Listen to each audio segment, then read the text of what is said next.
Bonjour, mon nom est Steve Messon. Je vais vous entretenir dans les prochaines minutes du rôle des neurosciences en éducation et en enseignement des sciences. Depuis une dizaine d'années, les connaissances sur le fonctionnement du cerveau ont énormément progressé. La décennie 1990 est d'ailleurs souvent appelée la décennie du cerveau parce qu'on on a assisté à l'explosion des connaissances dans ce domaine. Comment ces nouvelles connaissances peuvent et pourront influencer l'enseignement?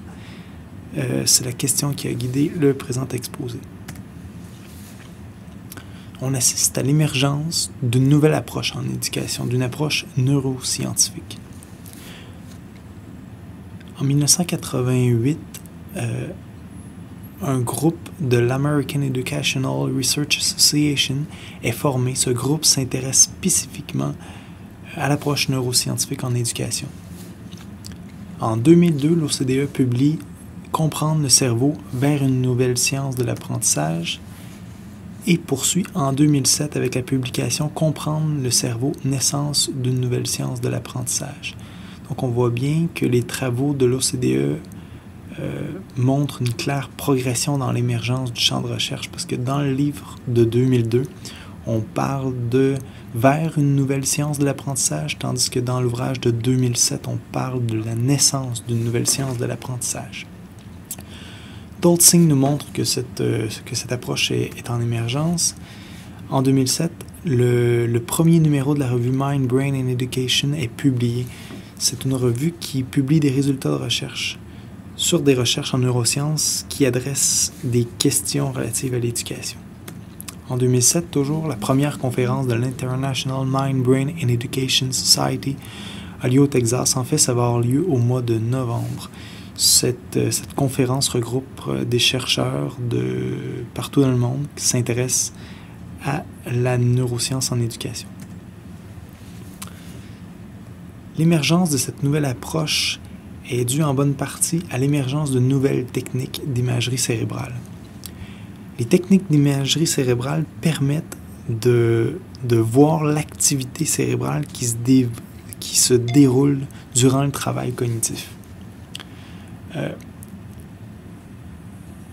Deux techniques d'imagerie cérébrale sont particulièrement intéressantes pour le domaine de l'éducation.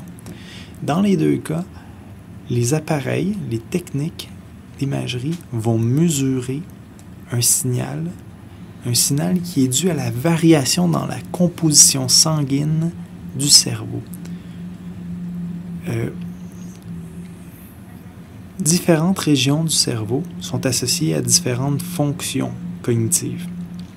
Lors de la résolution de problèmes ou lors de l'exécution d'une tâche, certaines régions du cerveau travaillent davantage dans une situation que dans une autre. Et les techniques d'imagerie cérébrale permettent de voir cette variation-là parce que lorsqu'une région est davantage activée, la composition sanguine est différente pour cette région qui est fortement activée par rapport à une région qui le serait moins. Donc, les techniques d'imagerie permettent de mesurer cette variation dans la composition sanguine qui est corrélée à l'activité cérébrale du sujet, de l'individu qui réalise cette tâche. Dans le cas de l'imagerie optique, le signal est mesuré en utilisant de la lumière proche de l'infrarouge qui est envoyée sur la tête. La lumière pénètre le crâne et les couches superficielles du cortex. Cette lumière-là est absorbée par le cortex différemment selon le fait que cette région-là soit plus ou moins activée. Donc, cette lumière-là est activée différemment, donc la lumière qui va être émise par le cerveau va être différente selon le fait que la région soit activée ou non, ce qui va permettre de mesurer l'activité cérébrale. L'imagerie par résonance magnétique fonctionnelle fonctionne de la même façon, sauf qu'au lieu d'utiliser de la lumière, on utilise cette fois certaines propriétés du champ magnétique. Les propriétés du champ magnétique vont varier selon, encore une fois, la composition sanguine, ce qui va permettre de mesurer indirectement l'activité cérébrale des gens qui réalisent une tâche cognitive dans cet appareil. Cet exposé-là va se diviser en deux parties. Une première partie plus générale qui traite des neurosciences en éducation et une partie plus spécifique qui va traiter des recherches et des conséquences sur l'enseignement des sciences. D'abord, le rôle des neurosciences en éducation. Il existe différentes approches de recherche en éducation. Des approches humanistes, behavioristes, constructivistes, cognitivistes. Et maintenant, on assiste à l'émergence d'une approche neuroscientifique qui se caractérise par le fait que le cerveau est pris en compte dans les résultats de recherche et par l'utilisation, entre autres, de l'imagerie, des techniques d'imagerie cérébrale. La neuroéducation, l'approche neuroscientifique comporte différents domaines en émergence. La neuroéducation, c'est le domaine qui étudie le rôle des neurosciences en éducation en général. Ça comprend la neuroadaptation qui étudie le cerveau des élèves présentant des difficultés, notamment des difficultés du trouble déficitaire de l'attention. Ça comprend également la neuropédagogie, qui est un domaine qui étudie les mécanismes cérébraux liés à l'apprentissage de l'enseignement, mais sans référence aux disciplines. Donc, c'est des concepts généraux tels que la perception, l'attention, l'apprentissage, la mémoire, la métacognition, les émotions et la motricité. La neurodidactique ressemble beaucoup à la neuropédagogie, en ce sens qu'elle étudie également les mécanismes cérébraux liés à l'apprentissage et l'enseignement, mais cette fois en mettant l'accent sur l'apprentissage et l'enseignement spécifiques de certaines disciplines. On parle par exemple de neurodidactique des langues, de neurodidactique des mathématiques et de neurodidactique des sciences pour ce qui nous intéresse ici. Différents arguments ont été amenés par les chercheurs pour montrer leurs inquiétudes vis-à-vis l'approche neuroscientifique en éducation. Un argument rapporté par Byrne et Fox stipule que les concepts neuroscientifiques seraient trop éloignés du domaine de l'éducation pour qu'ils soient utiles à ce dernier. S'il est vrai que certains concepts paraissent éloignés du domaine de l'éducation, tels que neurones, synapses, ainsi de suite, la neuroscience ne se limite pas au niveau cellulaire. Certains concepts, notamment les concepts de neurosciences cognitives, se rapprochent énormément des concepts de psychologie cognitive qui sont eux-mêmes proches des concepts d'éducation. Donc, dire que les concepts neuroscientifiques sont trop éloignés, peut-être certains, mais sûrement pas tous. Un second argument contre l'approche neuroscientifique, la psychologie cognitive est meilleure à l'heure actuelle pour guider les pratiques pédagogiques. Cet argument-là repose sur le fait qu'il existe une nette distinction entre la psychologie cognitive et la neuroscience cognitive, ce qui est présentement plus le cas. La plupart des travaux de psychologie cognitive intègrent la neuroscience cognitive et vice-versa. De plus on parle, serait meilleur à l'heure actuelle pour guider les pratiques. Même Breuer, qui est à l'origine de cet argument-là, dit qu'il est possible que dans un avenir rapproché ou futur, les implications des neurosciences en éducation soient majeures. Mais il dit que présentement, c'est la psychologie cognitive qui est favorable. Mais tel que mentionné, si on considère le développement de la neuroscience cognitive, qui est de plus en plus près de la psychologie cognitive, cet argument-là est un peu flou, en ce sens que les neurosciences et la psychologie sont de plus en plus intégrées au niveau cognitif. L'approche neuroscientifique serait réductionniste, parce qu'elle pourrait réduire des phénomènes complexes d'apprentissage à des connexions neuronales qui s'effectuent dans le cerveau de façon mécaniste, de façon très, très déterministe. Pourtant, l'approche neuroscientifique en éducation ne nie pas les autres approches.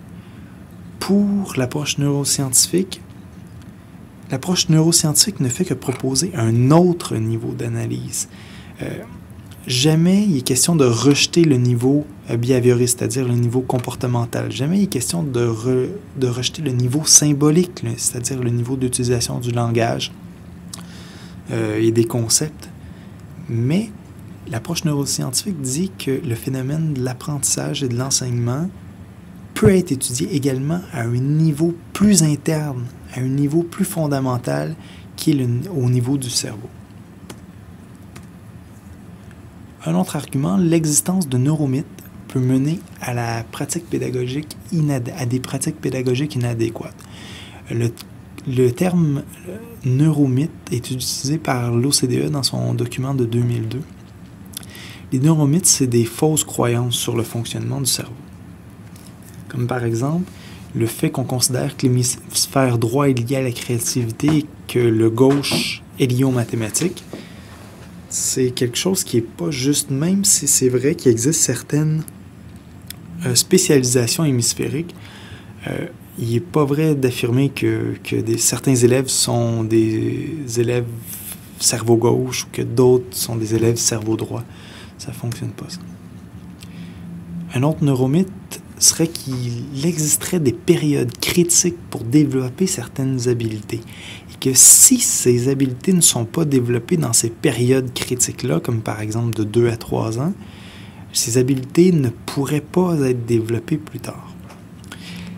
C'est un neuromythe parce que il semblerait pas qu'il existe de périodes critiques où il soit plus possible après de développer certaines habiletés. Quoique la neuroscience dit qu'il existe par contre des périodes sensibles, c'est-à-dire des périodes où le développement de certaines aptitudes, comme l'acquisition du langage, serait davantage favorisé à un certain âge qu'à un autre. Par contre, il faut noter que peu importe l'âge, les habiletés peuvent être développées quand même. Mais par contre, ça serait peut-être plus facilement développé à certains âges, lors de certaines périodes sensibles. Maintenant, les arguments pour une approche neuroscientifique en éducation. La neuroscience permet d'ajouter un nouveau niveau d'analyse. Non seulement une analyse au niveau conceptuel, mais une analyse au niveau cérébral également. La neuroscience permet de tenir compte des contraintes biologiques qu'impose le cerveau. Le fait de tenir compte des contraintes biologiques, ça peut aider à choisir entre différentes théories de l'apprentissage. Si une théorie de l'apprentissage,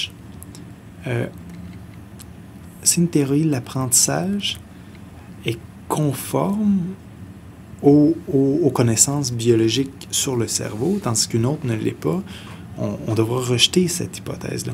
Ça peut également aider à formuler de nouvelles hypothèses.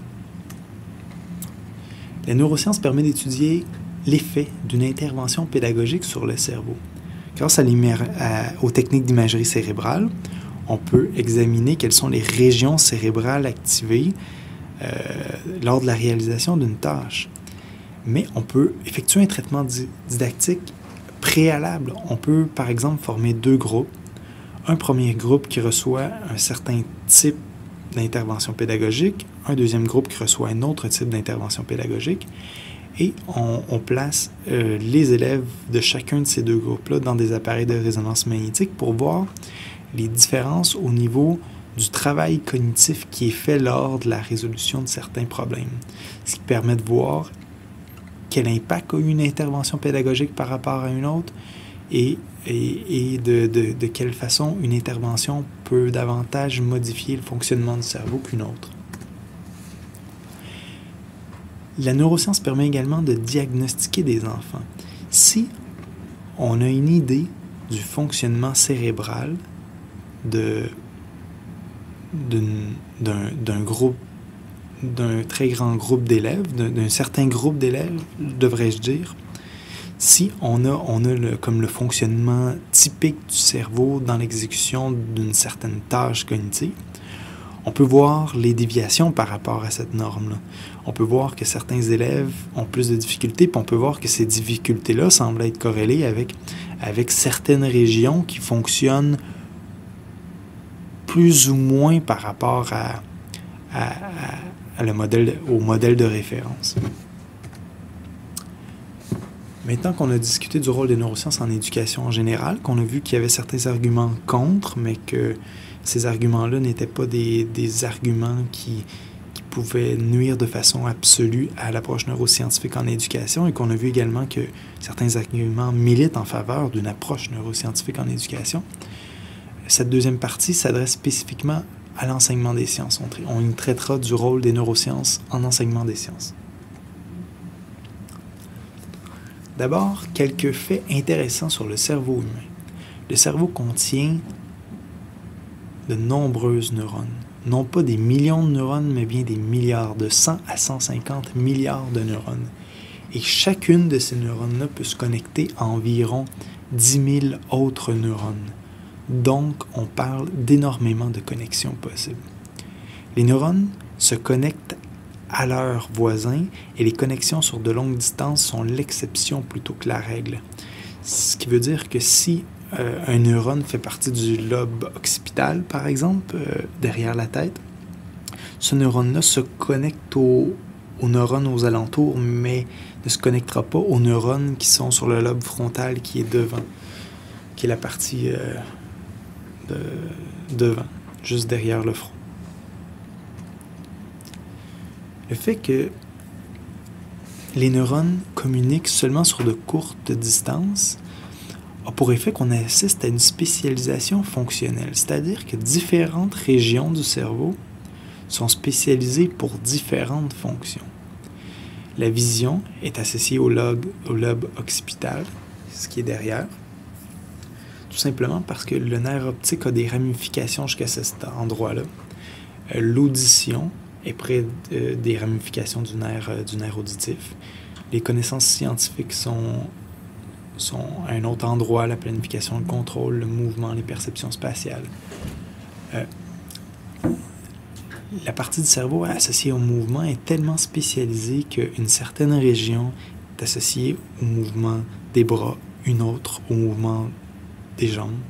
Ça va aussi loin que certains chercheurs ont développé un bras artificiel et ont connecté ce bras artificiel-là directement aux régions motrices dédiées au mouvement des bras.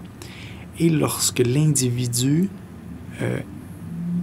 essayait de bouger son membre qui était coupé, son membre qui était remplacé par un bras mécanique, ce dernier se mettait à bouger. Bien sûr, la coordination n'était pas très bien établie, mais tout de même, le fait de penser à bouger son bras émettait des influx électriques qui faisaient bouger le bras mécanique. Donc, le cerveau présente différentes régions et ces régions-là sont corrélées la plupart du temps avec des fonctions cérébrales. Avant de traiter des recherches portant sur l'enseignement des sciences, il convient de définir la notion de changement conceptuel qui est utilisée dans ces travaux-là. En apprentissage des sciences, il y a des apprentissages qui sont faciles et difficiles. Le changement conceptuel concerne des apprentissages qui sont beaucoup plus difficiles. Des apprentissages qui ne sont pas difficiles parce qu'ils impliquent l'acquisition de concepts abstraits ni l'utilisation d'outils mathématiques complexes, mais ils sont difficiles parce qu'ils nécessitent un changement conceptuel. Le changement conceptuel, qu'est-ce qui change juste au cours du changement conceptuel? Selon les différents modèles, il y a différentes choses qui peuvent changer. Ça peut être notamment les conceptions des élèves qui changent. Pour d'autres, c'est quelque chose de plus général, c'est la structure conceptuelle qui doit changer pour favoriser le changement conceptuel. Le changement conceptuel, quelque chose de difficile à réaliser.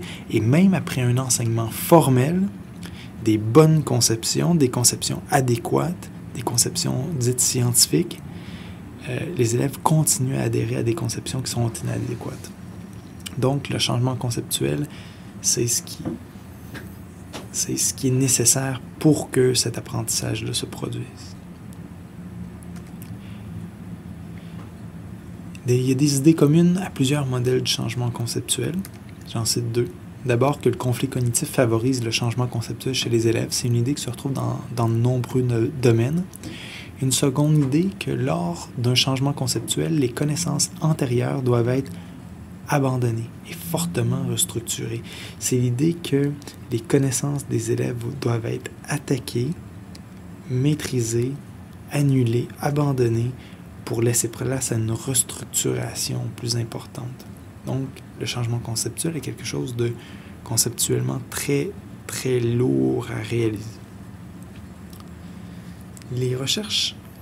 Une première recherche en neurodidactique des sciences, réalisée par Fulgelson et Dunbar en 2005, étudie justement le rôle du conflit cognitif. On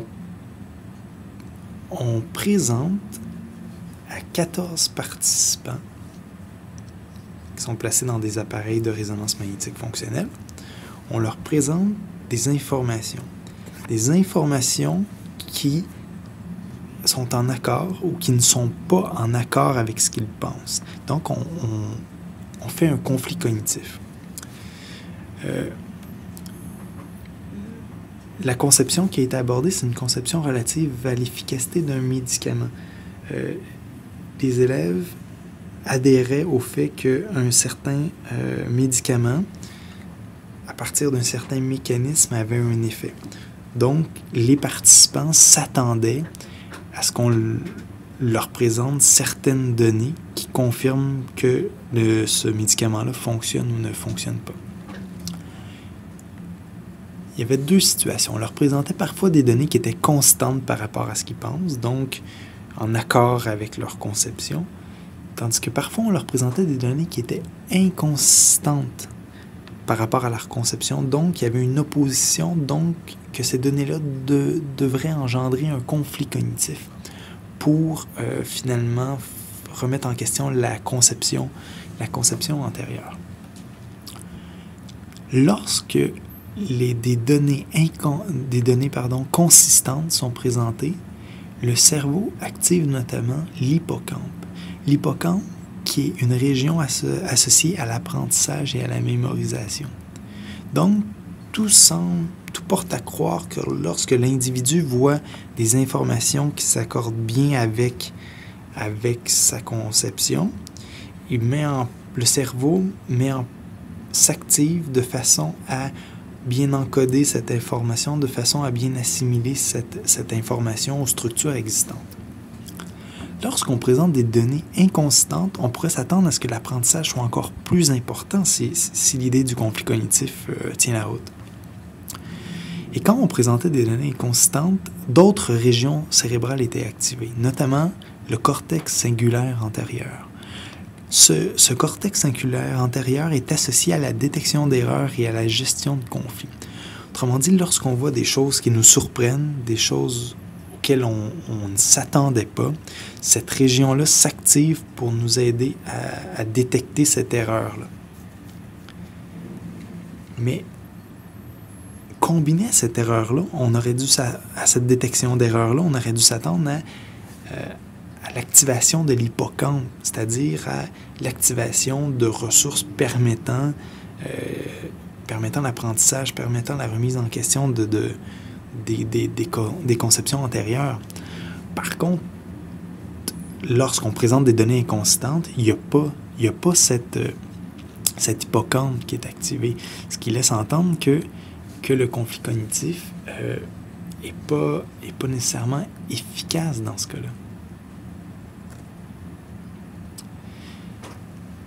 La recherche de Fulgenson et Dunbar comportait d'autres volets qui ne sont pas discutés ici. Mais si on se concentre sur la partie de gauche où on parle de plausible theory, qui sont en fait les conceptions des gens, les tâches en bleu représentent les tâches activées lorsqu'on présente des informations qui sont consistantes par rapport à cette théorie plausible. Et on voit en haut à gauche que l'hippocampe est activé.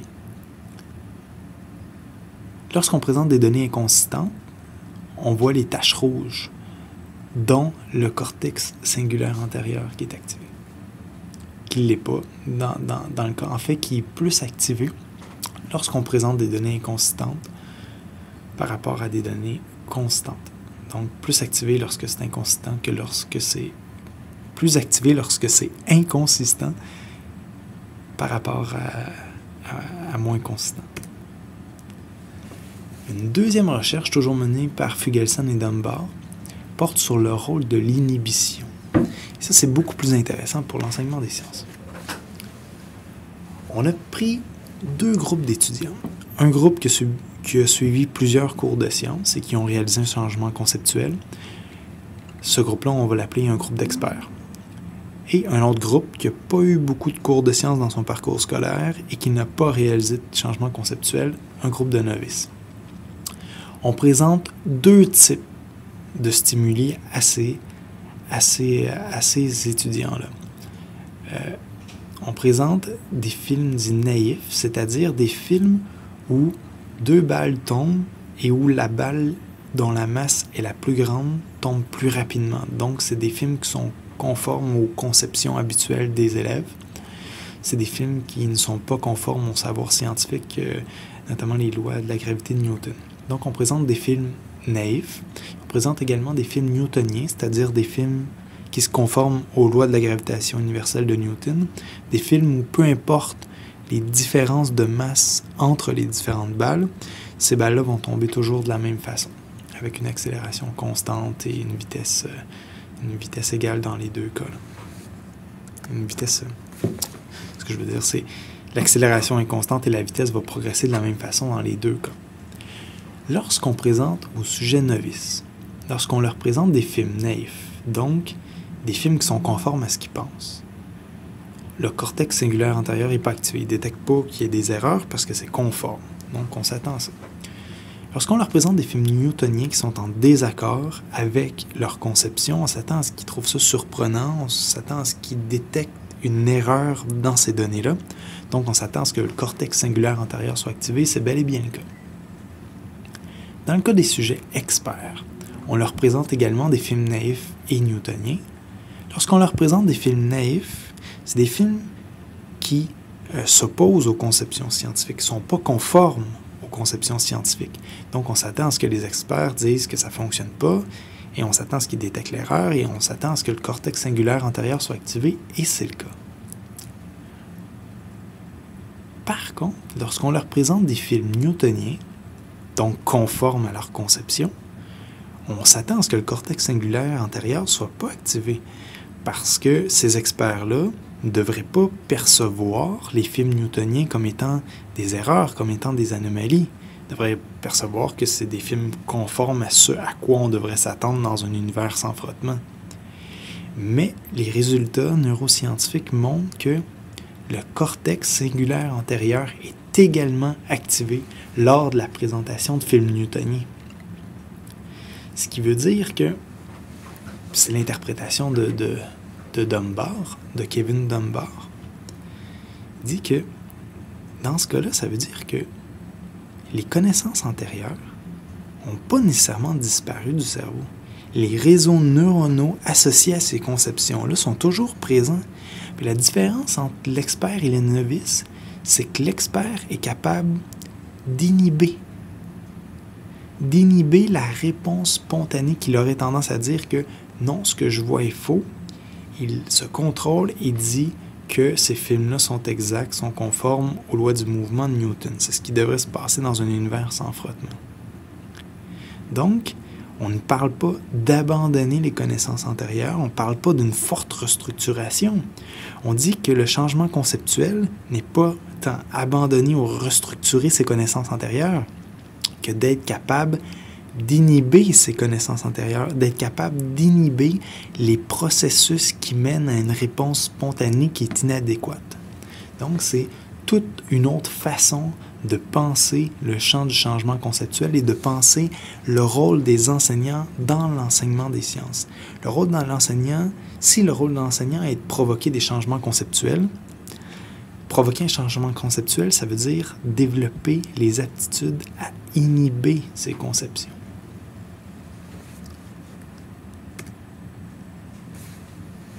Maintenant, la question qui se pose, c'est comment favoriser l'inhibition? Comment enseigner par l'inhibition? Il n'existe pas de recherche en neurodidactique des sciences qui s'adresse spécifiquement à cette question-là. Par contre, Olivier Houdet, qui a travaillé sur le raisonnement logique, propose une réponse. Dans le cadre d'une recherche qui portait sur le raisonnement logique, on a posé des questions aux individus, des questions de logique, un problème de logique à résoudre, mais les individus sont incapables, dans une grande majorité des cas, sont incapables de répondre à ce problème-là. Il y a beaucoup de parallèles à faire avec les conceptions des élèves en sciences et ces erreurs de raisonnement logique-là. Donc, dans les deux cas, il y a des réponses spontanées des individus qui sont données, mais ces réponses-là sont fausses. Olivier Houdet a fait subir un apprentissage aux participants de son étude. Les participants qui, avant l'apprentissage, faisaient une erreur et leurs régions du cerveau étaient des régions très, très axées sur la perception. C'est très des régions qui étaient près du lobe occipital qui étaient impliquées et très, très peu de régions très peu de régions du lobe frontal associées au contrôle et à la planification des actions du raisonnement. Par contre, après l'apprentissage, on assiste à une reconfiguration de l'activité cérébrale où il y a un déplacement clairement de l'arrière vers l'avant, c'est-à-dire d'une stratégie dite perceptive à une stratégie beaucoup plus contrôlée, qui implique l'inhibition de la réponse spontanée, erronée, qui serait mentionnée par le sujet. Après un certain apprentissage, il réussit à se contrôler, a pu donner cette réponse et à fournir la réponse appropriée. De quelle façon cet apprentissage s'est fait? Quel était le dispositif pédagogique qui permettait cet apprentissage de l'inhibition-là? Olivier Houdet a donné des avertissements qu'il qualifie d'émotifs. Il a averti ses sujets que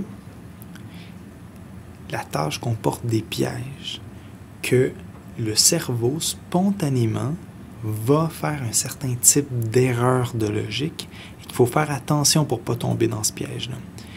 Puis il est allé aussi loin que de dire que de prendre des cartes, et sur ces cartes-là sont indiquées les différentes réponses possibles, et l'individu devait sélectionner chacune des réponses pour dire si la réponse elle est fausse, si elle est bonne, mais également s'il s'agit d'une réponse qui est dangereuse, c'est-à-dire une réponse qui fait partie des réponses spontanées données habituellement par les individus. Après ce traitement-là, les gens avaient beaucoup progressé. Sans cet apprentissage-là, les gens faisaient toujours les mêmes erreurs de logique. Mais Olivier Houdet est allé encore plus loin. Il a dit, pourquoi cette façon-là d'enseigner, cette procédure pour apprendre à inhiber, pourquoi fonctionne-t-elle au niveau cérébral? Quelle est la différence entre cette approche-là et une autre façon d'enseigner? Alors, il a confronté deux approches. Une première approche basée sur l'inhibition en faisant des alertes émotives, en disant aux participants de faire attention, qu'il y avait des pièges. Une autre façon où on expliquait comment résoudre le problème, mais d'un point de vue formel, d'un point de vue strictement logique, sans faire ces appels émotifs-là, de dire faire attention, il y a des pièges et tout ça. On expliquait de quelle façon procéder logiquement. Et dans le cas de l'inhibition, certaines régions étaient plus activées là par le groupe qui a subi un traitement didactique lié à l'inhibition versus un autre traitement non relié à l'inhibition. Donc, la différence serait que un traitement basé sur des alertes émotives va engendrer un travail cognitif susceptible de formuler des réponses plus adéquates, plus logiques, et cette capacité-là d'inhiber serait reliée à l'émotion. Donc, puis c'est ce qu'on voit sur la photo, il y a des régions reliées, notamment ici, le cortex singulaire antérieur, associées à la détection d'erreurs, associées aux émotions, qui participent, qui travaillent de concert avec des capacités plus frontales, des capacités plus de contrôle et de planification. Donc l'émotion et la logique travaillent de pair pour fournir une réponse. Donc si on transpose ça au niveau du changement conceptuel, on peut dire que une des façons de favoriser le changement conceptuel serait d'aider les élèves à inhiber. Et comment faire pour les aider à inhiber? Ce serait des avertir que la plupart des élèves, la plupart des adultes tombent dans certains pièges, dans cette façon spontanée de penser que les objets plus lourds tombent plus vite, de penser qu'il est nécessaire de pousser les objets pour qu'ils se déplacent à vitesse constante, qu'il est nécessaire qu'avec un seul fil électrique, on puisse faire allumer une ampoule, ainsi de suite. Les conceptions alternatives, les conceptions erronées, inadéquates des élèves sont nombreuses dans le domaine du changement conceptuel. Et en avertissant de ces pièges-là, en apprenant aux élèves à distinguer les réponses adéquates des réponses qui sont des pièges, on pourrait peut-être favoriser les processus de changement conceptuel. En conclusion, l'approche neuroscientifique en éducation est clairement en émergence, on l'a vu, surtout récemment grâce notamment au développement de nouvelles techniques d'imagerie cérébrale. Le conflit cognitif en enseignement des sciences comporte certaines limites. C'est pas parce qu'on fait un conflit cognitif que nécessairement il va y avoir changement conceptuel, parce qu'il semblerait que lorsqu'on présente des données, des informations qui ne sont pas conformes aux conceptions, les élèves, loin de se mettre à travailler, traitent plutôt ces informations-là comme des erreurs.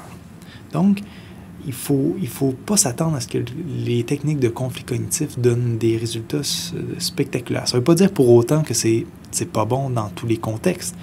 Cette recherche-là fait juste semer un doute sur la pertinence de ces approches-là. Un troisième constat est qu'il est possible que l'inhibition joue un rôle important dans les processus de changement conceptuel et que le fait d'enseigner l'inhibition, c'est-à-dire d'avertir les élèves que les pièges que comportent tel ou tel type de raisonnement serait une avenue intéressante à explorer pour les enseignants, pour les chercheurs en éducation aussi. Dernière chose, c'est qu'il est important de porter un regard critique sur l'application des connaissances neuroscientifiques en éducation.